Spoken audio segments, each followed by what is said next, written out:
Hola, ¿qué tal? Tengan muy buenos días, muy buenas tardes o muy buenas noches, acorde a la hora que estén viendo este video. En esta primera clase vamos a repasar semiología del aparato respiratorio, la exploración física. De acuerdo, lo vamos a dividir en dos partes. Esta va a ser la primera. Si recordamos, los componentes del examen físico respiratorio son los siguientes, ¿no? Y lo tenemos que realizar en ese orden: inspección, auscultación, palpación y percusión. A la inspección, ¿no? El paciente puede estar sentado o puede estar parado, tiene que estar descubierto de la cintura para arriba, ¿no? Y tiene que haber todas las comodidades para que no se interrumpa el examen físico.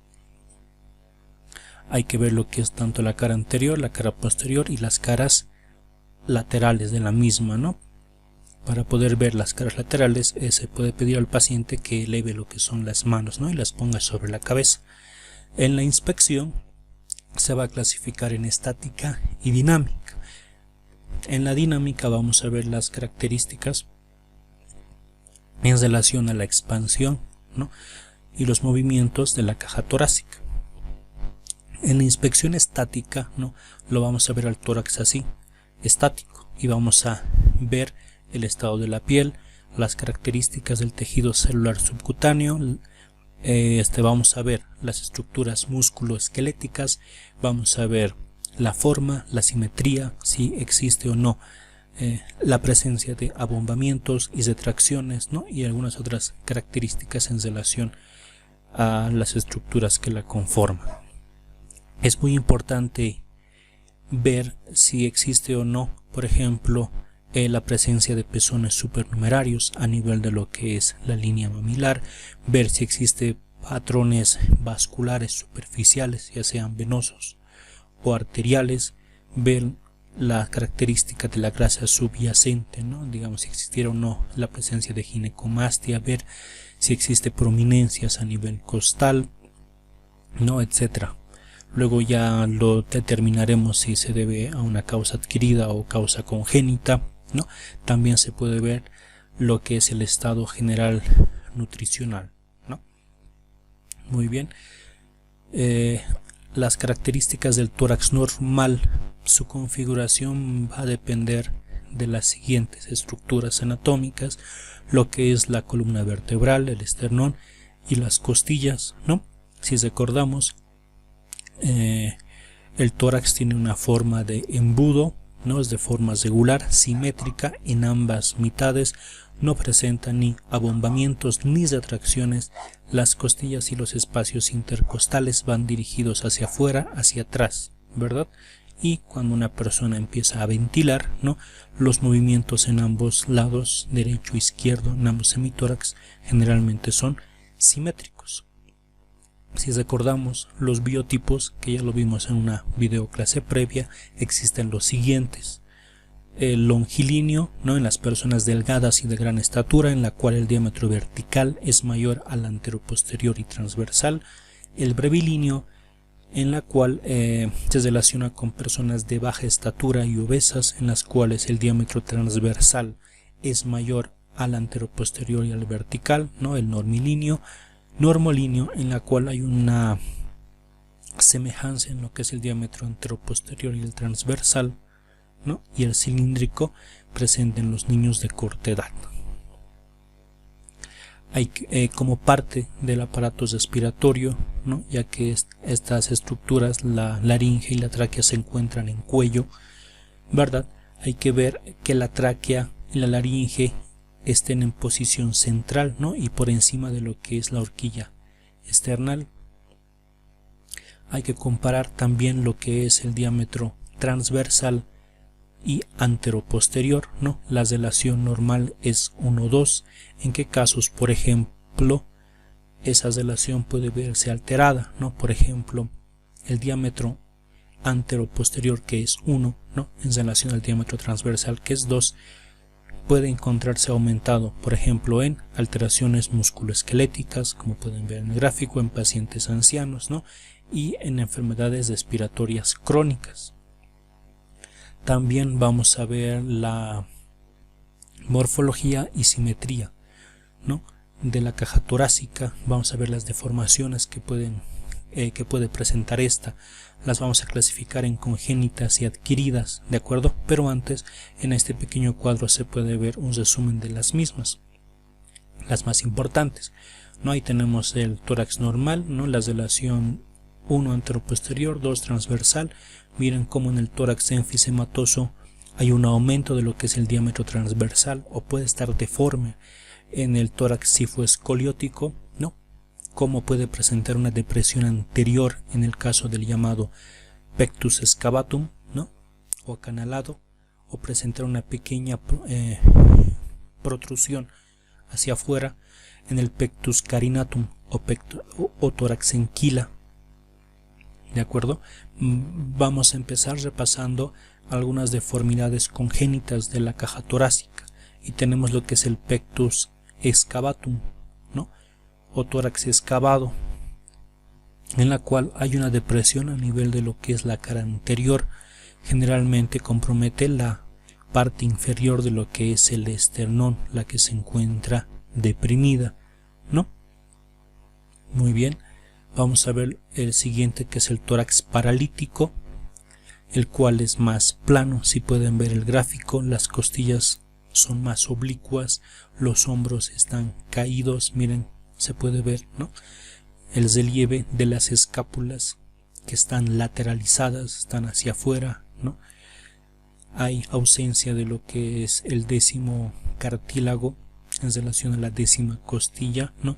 Y da la sensación de que el paciente está en una expiración permanente, ¿no? Vamos a seguir. El siguiente tórax va a ser el tórax de la disostosis cleidocraneal o de Pierre-Marie Santon, ¿no? La cual va a estar en relación a una displasia o aplasia de la clavícula, la cual puede estar relacionado a lesiones craneales, ¿no? Y defectos esqueléticos. Miren cómo hay una displasia e incluso una aplasia de las clavículas. Da la sensación de que estas no están presentes, ¿verdad? Continuamos con el tórax piramidal, ¿no? En el tórax piramidal hay una pequeña prominencia en la parte anteroinferior, ¿no? Casi a la altura de lo que es el apéndice xifoides, ¿no? Por el excesivo desarrollo costal en este caso. Ahora vamos a pasar a las deformidades de la caja torácica, pero adquiridas. Vamos a mencionar primeramente a lo que es el tórax raquítico, ¿no? En un paciente raquítico, como vemos, las costillas van a ser blandas, se van a deprimir, proyectando el tórax hacia adelante, ¿no? Hay un abombamiento además a nivel abdominal, ¿no? Hay un engrosamiento a nivel de la unión condrocostal, eso es una característica muy importante, ¿no? Ahí está, miren, se puede ver casi como un collar de perlas, ese engrosamiento en la unión condrocostal. Vamos al siguiente, el pectus carinatum, ¿no? Tórax en quila, en la cual hay una protrusión simétrica del esternón, ¿no? Casi como de una gallina, ¿no? Pectus carinatum. Por el crecimiento uni o bilateral de los cartílagos costales se va a observar, por ejemplo, en pacientes asmáticos jóvenes, ¿no? Luego tenemos el tórax enfisematoso, o también llamado tórax en tonel, en el cual, como pueden ver en el gráfico, hay un aumento de lo que es el diámetro anteroposterior y transverso del tórax, ¿no? Es como si el paciente estuviera rígido en una posición inspirada constantemente, ¿no? Es como si se hubiera quedado en inspiración constante, ¿no? En un estado de inspiración constante. En este otro gráfico podemos ver lo mismo, ¿no? Un tórax en tonel, ¿no? El tórax en tonel, por ejemplo, está presente en los síndromes obstructivos, ya lo veremos, algunos ejemplos más adelante, aquí para comparar, por ejemplo, en relación a dichos síndromes, ¿no? El síndrome obstructivo, un tórax en tonel, pero por ejemplo en los síndromes respiratorios restrictivos, lo que vamos a ver más es un tórax sifótico, ¿no? Pasamos a otro, el tórax sifoescoliótico, ¿no? En las cuales va a tener una deformidad, ¿no? En relación a una malformación en relación a lo que es la columna dorsal o torácica, ¿no? Vemos una deformidad la cual puede ser simétrica o no, ¿no? Por ejemplo, en este caso tiene una forma de S, la cual también me puede alterar otras vísceras que están dentro del tórax, ¿no? Como por ejemplo puede generarme una dislocación de grandes vasos, puede alterarme la armonía de lo que es el diafragma elevándolo, ¿no? Etcétera.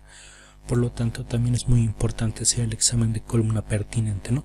Otro que mencionamos es el tórax escafoideo, por ejemplo, este está presente en la siringomielia, en las cuales se va a caracterizar ya que el tórax va a estar un poco acanalado, pero desde la parte superior del esternón, ¿no? Como lo pueden ver, lo que se ha marcado desde la parte superior del esternón. En algunos casos puede estar asociado a una subluxación de las clavículas, ¿no? Y aquí les voy a dejar el cuadro, ¿no? Mencionando a modo de resumen los tipos de tórax, ¿no? Algunos otros nombres que puedan tener los mismos, las características descriptivas resumidas de las mismas, más las patologías a las cuales se encuentra asociada, ¿no? Para que la puedan leer con calma, ya sea haciendo pausa al video, ¿no? O cuando tengan la presentación en sus manos. Vamos a continuar. Ahora vamos a ver las anomalías de la piel del tórax, por ejemplo, en relación a las redes venosas cutáneas, ¿no? Por ejemplo, estas redes venosas cutáneas van a estar en relación con la dificultad para el desagüe de las venas, ya sean cefálicas o braquiales, por ejemplo en relación a compresiones, tumores o adherencias mediastínicas. Luego tenemos a lo que son las arañas vasculares, ¿no? Por ejemplo, estas van a ser manchas eritematosas con un punto central enrojecido, ¿no? Estas pueden estar en relación con, por ejemplo, con una insuficiencia hepática crónica. Por ejemplo, un aumento de volumen en la parte superior de lo que es la caja torácica a nivel de los hombros, cuello y cara, ¿no? Es el edema en esclavina, que está relacionado en el síndrome mediastínico. En este otro gráfico podemos ver un poco de esa circulación venosa colateral, ¿no? Que pueda estar en relación con síndromes obstructivos, por ejemplo en este caso con el síndrome obstructivo en relación a la vena cava superior, ¿no? En la cual se pueden ver dichas colaterales. En la parte muscular es muy importante ver la existencia de atrofia de grupos musculares, ¿no? Si existe atrofia de varios grupos musculares, ya que puede deberse a una distrofia muscular congénita o puede estar en relación a una disminución funcional, por ejemplo en las amiatrofias de los tuberculosos. En las anomalías del esqueleto no es muy importante ver las características de algunos huesos como el esternón, si es plano, es bífido, además ver si existe fracturas asociadas, ¿no? Que me puedan alterar ciertas características a la inspección, ver si existe nódulos, por ejemplo ver si existe algunos procesos inflamatorios como osteitis piógenas, ver lo que es el apéndice xifoide, si es perforado, bífido, luxado, ver las costillas, ¿no? Ver algunos puntos de referencia como la séptima vértebra cervical. También se puede apreciar, ¿no? Algunos huesos que son subcutáneos como la clavícula, ¿no? Etcétera, etcétera. Ahora vamos a pasar a lo que es la inspección dinámica de la caja torácica. En este caso vamos a centrarnos en lo que es el estudio de los movimientos respiratorios, ¿no? Ahí está el número en su examen físico. Vamos a ver el tipo respiratorio, la frecuencia respiratoria, el ritmo y profundidad. Vamos a ver los patrones ventilatorios, vamos a ver la amplitud o expansión torácica. En este gráfico va a ayudarnos a recordar un poco de la mecánica ventilatoria, ¿no? Por ejemplo, con cada inspiración va a haber con cada inspiración el diafragma se va a contraer y va a ir dirigido hacia abajo, ¿no? Y va a haber un aumento del diámetro tanto de lo que es el tórax y el abdomen, ¿no? Con la expiración, que es pasiva, también participa dicho músculo, ¿no? El cual se va a elevar, ¿no? y va a haber una retracción tanto del tórax como el abdomen. No es muy importante que cuando veamos el tórax en movimiento hay que ver, ¿no?, la simetría en ambos hemitórax, tanto derecho como izquierdo, ¿no?, y los movimientos, si son armónicos, ¿no?, o si estos se encuentran alterados en relación al tipo respiratorio, ¿no?, y en relación a qué parte de lo que es el tórax o el abdomen, que sabemos que ambos van a presentar movimiento, en relación a cuál de estos va a estar más comprometido. Por ejemplo, en las damas, en las mujeres, el tipo respiratorio que ellas presentan es costal o costal superior, es decir, va a haber un mayor movimiento de la caja torácica, ¿no?, y la parte superior de esta. En cambio, en los hombres el movimiento es costo abdominal, ¿no? Entonces va a haber movimiento tanto de lo que es la caja torácica y el abdomen. En los adolescentes igual puede evidenciarse mayormente una respiración de tipo costal. En los niños, por ejemplo, hay una mayor predominancia del tipo diafragmático o abdominal, ¿no? Muy bien, vamos a continuar con lo que es la frecuencia ventilatoria o frecuencia respiratoria, ¿no? A este punto sé que muchos de nosotros ya sabemos tomar una adecuada frecuencia respiratoria, ¿no? Lo que vamos a hacer es ver el movimiento de la caja torácica y el abdomen en nuestro paciente, ¿no?, y lo vamos a contar el número de los movimientos de esta en un minuto, ¿no?, y esa va a ser la frecuencia respiratoria, el número de ventilaciones en un minuto, ¿no? Sé que hay varios tips que ustedes ya conocen, ¿no?, ya que la ventilación es una acción voluntaria e involuntaria, ¿no?, en la cual está relacionado lo que es el sistema nervioso central, ¿no?, la parte involuntaria y la parte voluntaria, ¿no? Si la paciente se pone estresada o está asustada, puede manipular, ¿no?, su frecuencia ventilatoria. Es de ahí que existen ciertos tips distractivos, ¿no? Es decir, se le puede tomar la frecuencia ventilatoria sin decirle al paciente, ¿no?, para que sea lo más correcto posible, ¿no? O algún tip que lo aprendemos desde la universidad, ¿no? Mientras nosotros le tomamos lo que es la presión de pulso, ya sea al mismo tiempo o al finalizar ¿no?, le podemos tomar la frecuencia ventilatoria, ¿no?, sin avisar al paciente, y para evitar de esa forma que ésta lo altere de forma voluntaria, ¿verdad? Muy bien. ¿Cuánto es el valor normal de la frecuencia respiratoria? Pues el valor normal depende al lugar donde nos encontremos, ¿no? Si estamos en un lugar residente, por ejemplo en la altura como la ciudad de La Paz, en Oruro, el valor va a ser un poco más elevado, estará alrededor de los 16, 18 respiraciones por minuto, ¿no? O como lo describen en la mayoría de los textos de fisiología o semiología, ¿no?, cuyos autores son de un lugar que viven a nivel del mar, ¿no? Los hallazgos que ellos describen generalmente es en una persona que vive a nivel del mar, ¿no? Y el valor normal también va a ser un poco disminuido, estará alrededor de los 12, 14, ¿no?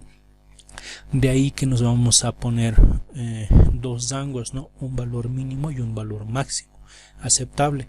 Entonces el valor normal va a ser de 12 a 20. Incluso en algunos textos lo extienden un poco hasta 24, ¿no? Pero lo vamos a poner nosotros ahí de 12 a 20, es lo normal, ¿no? Si está por debajo de este valor se va a llamar bradipnea, ¿no? Si está por encima de este valor se va a llamar taquipnea. Y aquí mencionamos algunos de los ejemplos en los cuales puede haber bradipnea o puede haber taquipnea. Por ejemplo, ¿en qué casos habrá taquipnea? Después de un ejercicio físico intenso, o ya sea en algunos procesos inflamatorios, ¿no?, en la cual haya un aumento de la temperatura, la presencia de anemia, tirotoxicosis, en una insuficiencia respiratoria va a haber taquipnea, napleuresia, pacientes obesos. ¿En qué casos habrá bradipnea? En casos de uremia, en un coma diabético, en una intoxicación alcohólica, uso de morfina, hipertensión intracraneal, ¿no? Ejemplos ahí que mencionamos.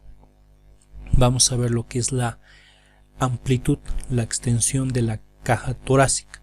Por ejemplo, en esto vamos a tener lo que es la respiración superficial, ¿no? Es decir, esta caja torácica, la extensión que va a tener, ¿no? Lo que se va a expandir y se va a contraer no va a ser normal, es decir, no va a llegar a esta amplitud que ven en este gráfico, sino va a ser de forma parcial. Por lo tanto va a ser una respiración superficial, ¿no? Entonces esa respiración superficial, también llamada hipopnea, va a estar en relación a que, como la respiración es más superficial, va a ser más rápida. Por lo tanto, esta se relaciona con la taquipnea, ¿de acuerdo? Hay una taquipnea, hay un incremento de la frecuencia ventilatoria, sí, pero su amplitud está disminuida. Lo contrario, una respiración profunda, ¿no? Profunda, más contraído esa caja torácica, ¿no? En este caso esta se relaciona con la hiperpnea, ¿no? Esta respiración profunda va a estar asociado a bradipnea, en este caso, bradipnea, y hay un incremento en la amplitud respiratoria, ¿no? También vamos a definir qué es la polipnea. Es el incremento tanto de la amplitud como de la frecuencia respiratoria, ¿no? Muy diferente. Entonces, respiración superficial, profunda y polipnea, ¿no? Por ejemplo, ¿no? Ahí tenemos lo que es otra vez lo mismo, la amplitud o la expansión torácica. Miren cómo la respiración superficial, aquí está una flechita y por detrás de esa está inmediatamente otra flechita, ¿no? La expansión torácica es muy pequeña, ¿no? Esa es una respiración superficial, ¿no?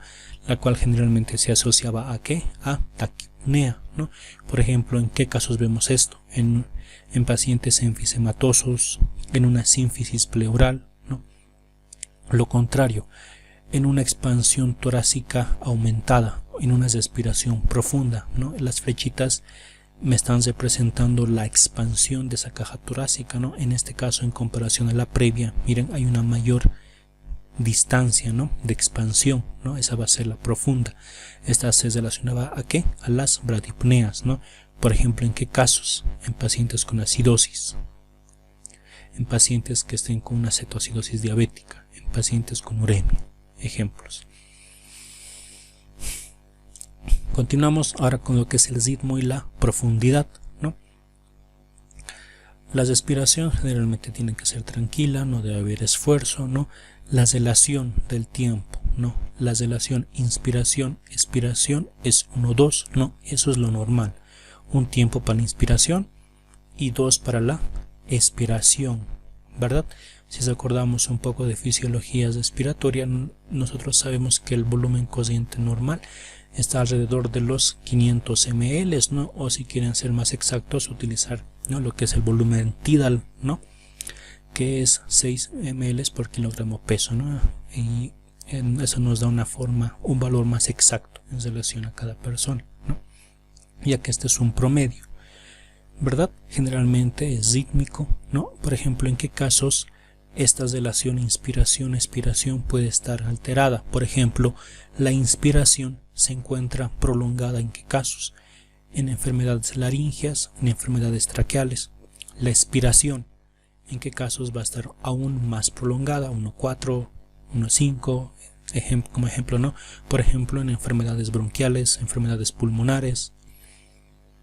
Continuamos. Estamos en la inspección dinámica, ¿no? Si recordamos, vamos a ver ejemplos de algunos patrones ventilatorios, algunos tipos de respiraciones características. Dentro de esto vamos a mencionar primeramente a la llamada respiración de Cheyne-Stokes, ¿no? En este gráfico vamos a ver eso. ¿Cuáles van a ser las características de esta respiración de Cheyne-Stokes, ¿no?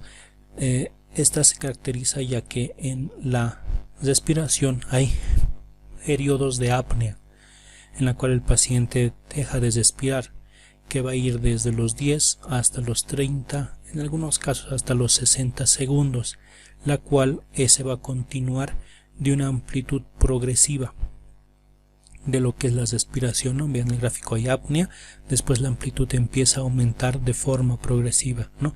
Hasta llegar a un pico, ¿no?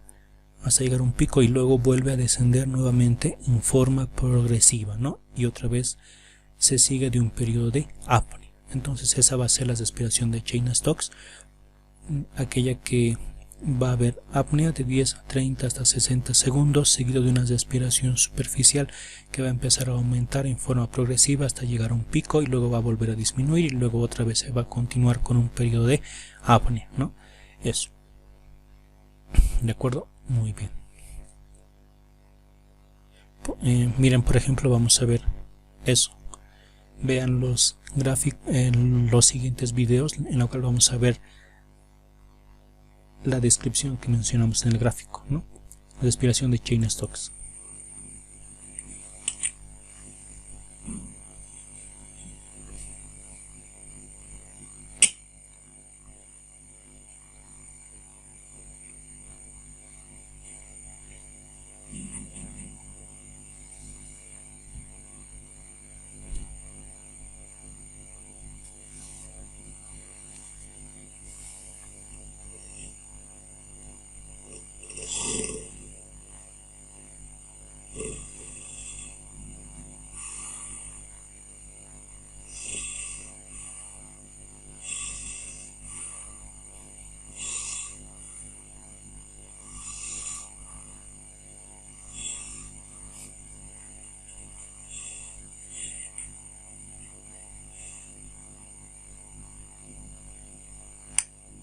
Vieron como en ese video nos muestra una respiración de Cheyne-Stokes desde el periodo de apnea, ¿no? Hasta el pico y luego otra vez al periodo de apnea. Bueno, espero lo hayan podido ver, ¿no? O si no pueden retroceder al vídeo, ¿no? Para volver a verlo una vez más. Aquí vamos a ver otro video a modo de ejemplo.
Espero entonces que ambos videos hayan sido bien aprovechados, ¿no?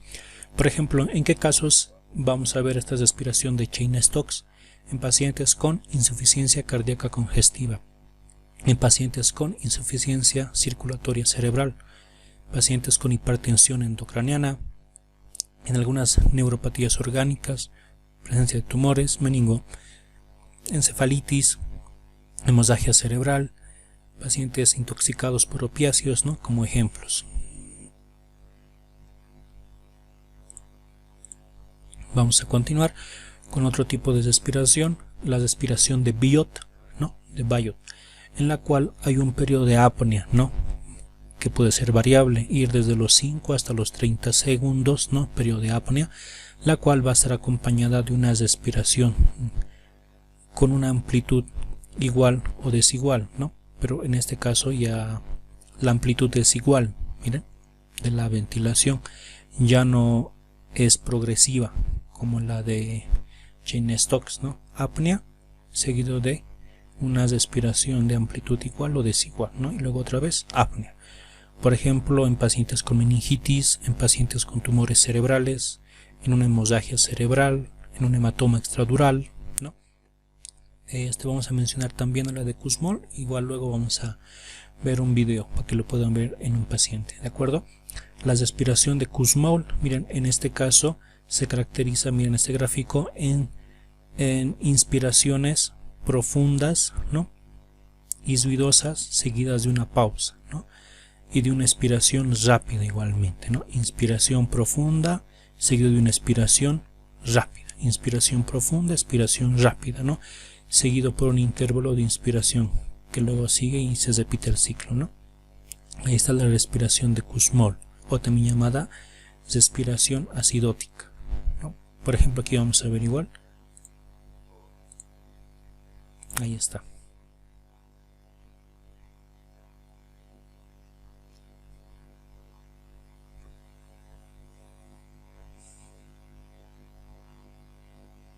Respiración de Bayeux. Respiración periódica en la que alternan apneas de duración variable con ciclos de respiraciones de igual o distinta profundidad. Es característica de la meningitis. El compromiso de la parte baja de la protuberancia por tumores o hemorragias puede causar este patrón respiratorio.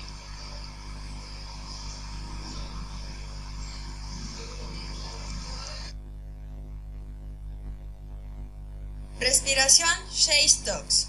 En ella se observa series de respiraciones de profundidad creciente y luego decreciente, después de las cuales el paciente deja de respirar durante un periodo variable de 10 a 30 segundos. La respiración de Shea-Stokes afecta al 30% de los pacientes con insuficiencia cardíaca estable y se observa también en muchos trastornos neurológicos como arteriosclerosis, meningitis, encefalitis, hemorragias, infartos, traumatismos y tumores del sistema nervioso central. Puede ser normal en ancianos u obesos. Respiración acidótica de Kussmaul. Consiste en una inspiración amplia, profunda y ruidosa, seguida por una breve pausa y posterior expiración corta y quejumbrosa para dar paso a una nueva pausa más prolongada. Se observa en cuadros de acidosis metabólica como la acidosis diabética o la urémica.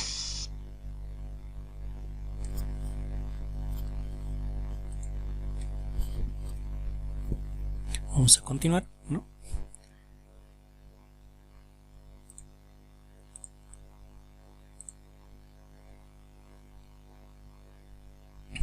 Otro tipo de patrón respiratorio que lo podemos mencionar igual es la respiración paradójica. En la respiración de tipo paradójica, no pueden ver el video, esta va a estar presente, por ejemplo, ante la existencia de fracturas costales, ¿no?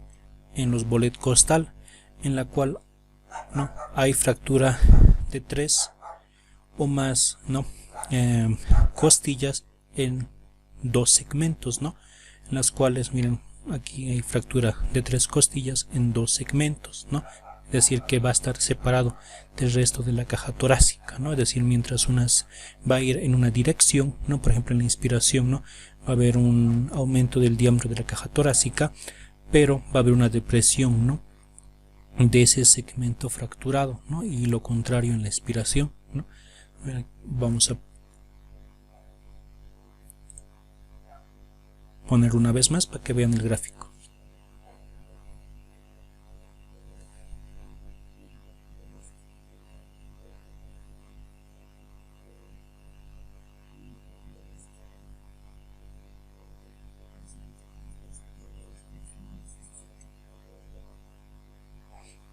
Muy bien, continuamos. Ahora vamos a pasar a lo que es la auscultación, ¿no? Siempre es bueno recordar algunos tips, ¿no? En relación al lugar en el cual vamos a atender al paciente, ¿no? Y pues este se encuentre cómodo. Y las clásicas recomendaciones, ¿no? El tórax en la auscultación siempre debe estar descubierto de preferencia, ¿no? Ya que muchas veces cuando auscultamos sobre alguna tela, esta nos puede dar falsos, ¿no? Al momento de auscultar, nos puede dificultar, ¿no?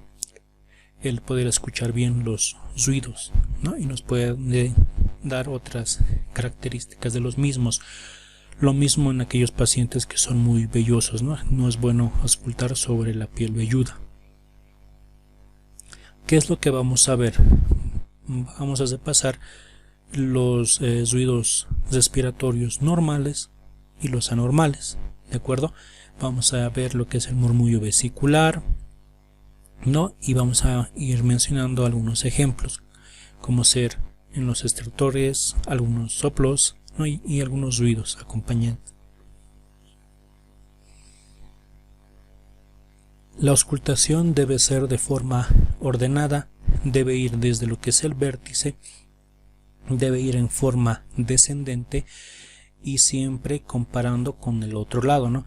Lo que vamos a hacer es marcarnos unos números imaginarios tanto en la cara anterior, ¿no?, como en la cara posterior del tórax, ¿verdad? En este gráfico vemos en la cara posterior, ¿no?, a ese nivel 1, 1. Entonces la forma en la que vamos a auscultar siempre va a ser comparando en el mismo lugar, en el hemitórax derecho para pasar al hemitórax izquierdo, ¿no? Siempre es comparado y ahí vamos descendiendo hasta llegar a la base de los pulmones, ¿no? Primero será la cara posterior y luego terminaremos, ¿no?, auscultando la cara anterior, ¿no? Igual, desde el vértice a la base. Lo que vamos a hacer es repasar ahora los ruidos normales. El primero que vamos a presentar es el ruido laringotraqueal. ¿En qué lugar vamos a auscultar este ruido o soplo laringotraqueal? A este nivel, a nivel de lo que es la cara anterior de cuello, ¿no?, a nivel de la tráquea. También se la puede auscultar en la cara posterior a nivel del espacio escapulovertebral, ¿no?, ahí, pero generalmente aquí adelante, ¿no? El origen de este ruido va a estar en relación con el paso del aire a través de las vías aéreas altas o de conducción, ¿no? Su intensidad, tanto en inspiración como en expiración, ¿no?, presenta una tonalidad elevada, ¿no?, y una forma de poder imitarlo, ¿no?, si quieren practicar, es soplando con la mano o cartón en forma de embudo. Continuamos ahora con lo que es el murmullo vesicular, ¿no?, lo que tenemos que saber reconocer siempre en todo paciente. Este murmullo vesicular se va a encontrar en todo el pulmón sano, ¿no? Muy bien. ¿Cuál va a ser el origen del murmullo vesicular? Va a estar en relación con el despegamiento de todos los alvéolos durante la inspiración, ¿no? Hay que evaluarlo. Entonces, durante toda la inspiración, ¿no?, y durante el tercio de la expiración, generalmente suave, es un sonido dulce, aspirativo y musical. Entonces voy a hacerles escuchar dicho sonido, ¿de acuerdo?